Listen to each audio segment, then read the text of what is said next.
presented by DD Production House, Sakri.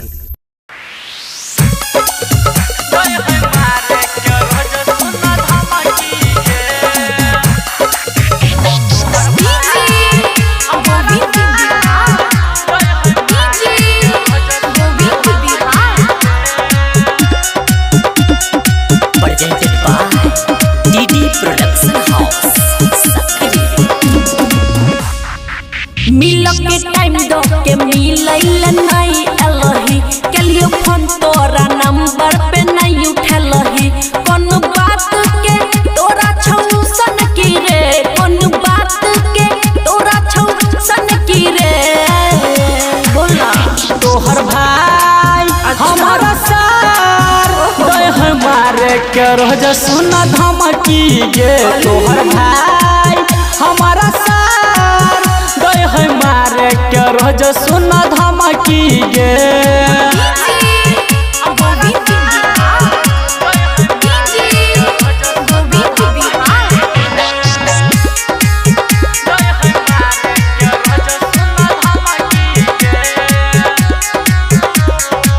छही त डर किया होई छौ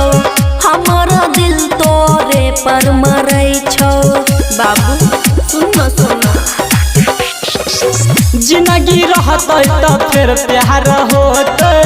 तोरे चक्कर में लागे हमर जान जेतै प्यार में होई छै देख नहीं एते फनकी रे प्यार में होई छै देख नहीं एते फनकी रे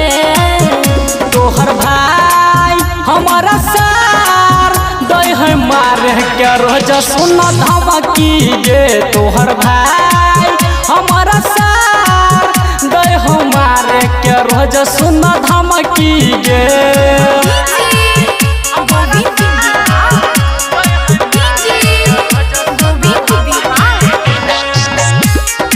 Presented by DD Production House, Sakri. भूला तू देभी कोना वादा कसम के कोना के छोड़ देभी अपन सनम के बाबू सुन तोरा नहीं कहियो भूलबहु सनम गे शादी रचब कहै छियौ कसम गे याद कर जे मारने रही कनखी रे याद कर जे मारने रही कनखी रे तोहर भाई हमारा सार दहर मंजी के रोज सुन धमकी गे तोहर भाई हमारा सार दहर मंजी के रोज सुन धमकी गे मिल के टाइम दो के मिलैल नहीं अलही कलियो फोन तोरा नंबर पे नहीं उठलही कौन बात के तोरा छौसन की रे कौन बात के तोरा छौसन की रे बोला तोहर भाई हमारा सार दे हमारे के रोज सुन धमकी गे तोहर भाई हमारा सार दे हमारे के रोज सुन धमकी गे।